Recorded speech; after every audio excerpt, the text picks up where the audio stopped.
Aset utama militer Australia hancur lebur.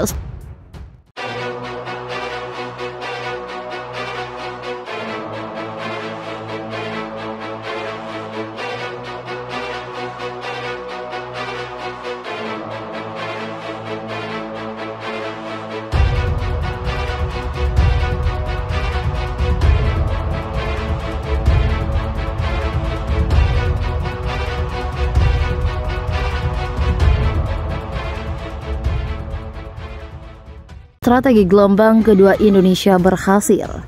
Ketegangan terus meningkat antara kedua negara. Perampasan wilayah kedaulatan milik negara Indonesia oleh Australia jadi penyebab utama terjadinya kekacauan yang sedang berlangsung. Dan Australia juga diduga menyebarkan doktrin paham terorisme pada masyarakat Indonesia. Hal itu dilakukan Australia pada rakyat Papua. Menurut laporan intelijen Indonesia, hal itu direspon langsung Indonesia dengan melancarkan serangan besar-besaran terhadap sejumlah objek strategis di Australia dalam operasi khusus yang berlangsung kemarin. Laporan resmi Kementerian Pertahanan Indonesia memaparkan bahwa serangan rudal menyasar sistem komando dan kontrol militer, fasilitas kompleks pertahanan, dan fasilitas energi milik Australia. Target telah tercapai, semua objek yang dilenyapkan, tulis laporan tersebut. Pihak Indonesia mengklaim bahwa sebagai akibat dari serangan tersebut, produksi dan perbaikan senjata Australia di perusahaan-perusahaan kompleks industri militer terhenti. Transportasi kereta api untuk peralatan militer Australia termasuk buatan luar negeri terganggu. Pemindahan cadangan ke area pertempuran sulit dilakukan. Saya tekankan bahwa tidak ada serangan misil di kota Sydney.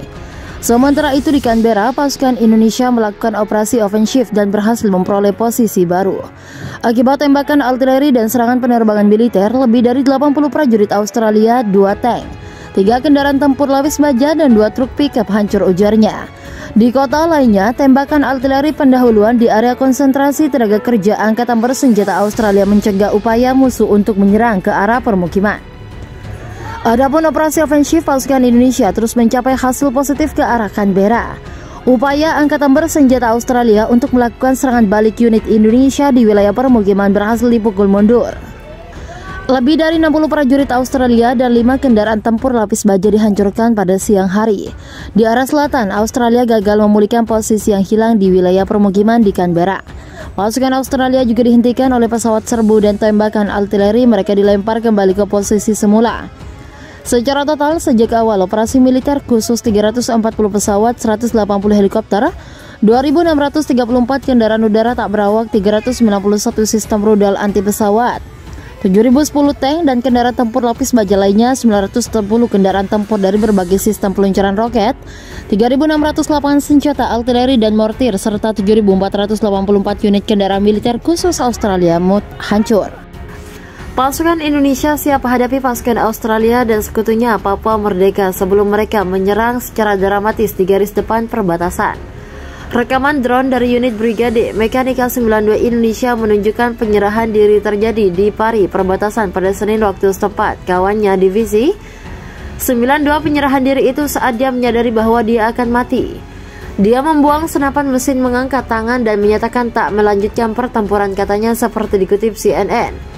Ia kemudian berujar, di saat yang sama kami punya helikopter dengan bahan peledak yang siap meledakan. Sejak pasukan Australia melempar senjata dan menunjukkan gestur yang menyerah, tentara Indonesia meminta dia untuk menyerah. Sebuah rekaman menunjukkan pasukan Australia lari tunggang langgeng dari serangan Indonesia di pertempuran garis depan perbatasan Papua Merdeka.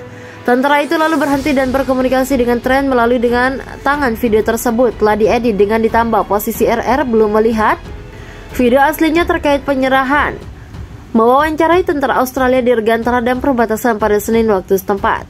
Di bawah pengawasan penjaga, reporter WLC juga berbicara dengan bilateral Indonesia yang memutuskan mengampuni nyawa dia. Usai melihat permohonannya, meskipun dia musuh, saya tetap memaafkan dia, kata pilot itu di laporan WLC. Dalam laporan menunjukkan tentara mengikuti drone menghindari warteg di sepanjang jalan setengah tiba di Indonesia. Setelah tiba di Indonesia, tentara tersebut dilaporkan Indonesia lalu menahan dan memasukkan dia ke terekam 5. Ia lalu dibawa ke fasilitas penanganan di wilayah perbatasan. Ini mungkin kasus yang belum pernah terjadi sebelumnya. Ketika melalui kerja terkoordinasi brigade dan komponen pengintaian udara kami berhasil menangkap penjajah, katanya. Menurut BC, tentara Australia dan tentara merdeka itu bekerja sebagai kopral sebelum direkrut pada kemarin lalu. Bertepatan dengan mobilisasi dari Australia sebelum dikirim ke pihak warga tentara Indonesia yang pernah melakukan tugas siaga dan membangun benteng di perbatasan selama 8 bulan terakhir. Perbatasan menjadi medan tempur paling berdarah dan panas. Australia diduga telah tewas oleh serangan roket yang dipaksa pimpinan TNI yang dioperasikan pasukan Indonesia. Kerumunan yang diperkirakan lebih dari 100 orang itu sedang menunggu pidato seorang jenderal sumber-sumber Indonesia dan para pelor militer pro NKRI yang diikuti 2023 menyatakan serangan itu berlangsung kewarganegaraan di wilayah Papua Merdeka di dekat perbatasan. Sebuah isian tragis terjadi di salah satu divisi yang dikerahkan di sana untuk melakukan serangan orang-orang. Berdiri dalam kerumunan selama 2 jam di satu tempat yang menunggu komandan divisi memberikan pidato motivasi, tulisnya.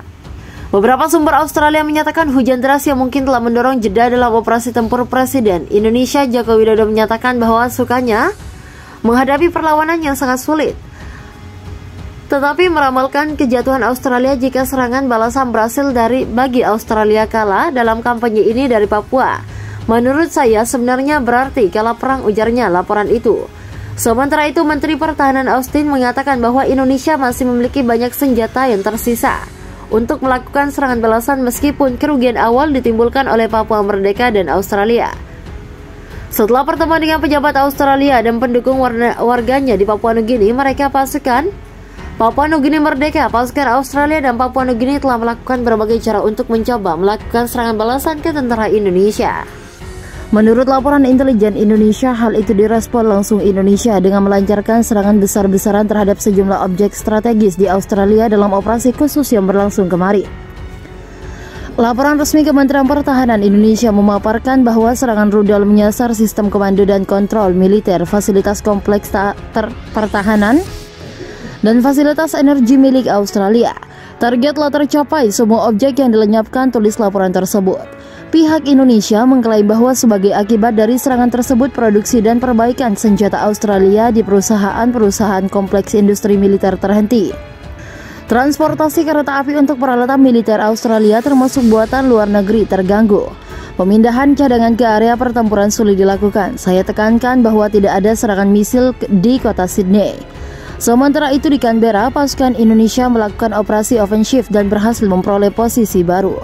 Akibat tembakan artileri dan serangan penerbangan militer, lebih dari 80 prajurit Australia, 2 tank, 3 kendaraan tempur lapis baja, dan 2 truk pickup hancur, ujarnya.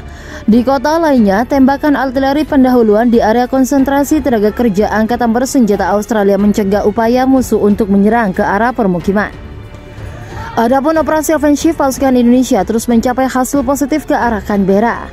Upaya Angkatan Bersenjata Australia untuk melakukan serangan balik unit Indonesia di wilayah permukiman berhasil dipukul mundur.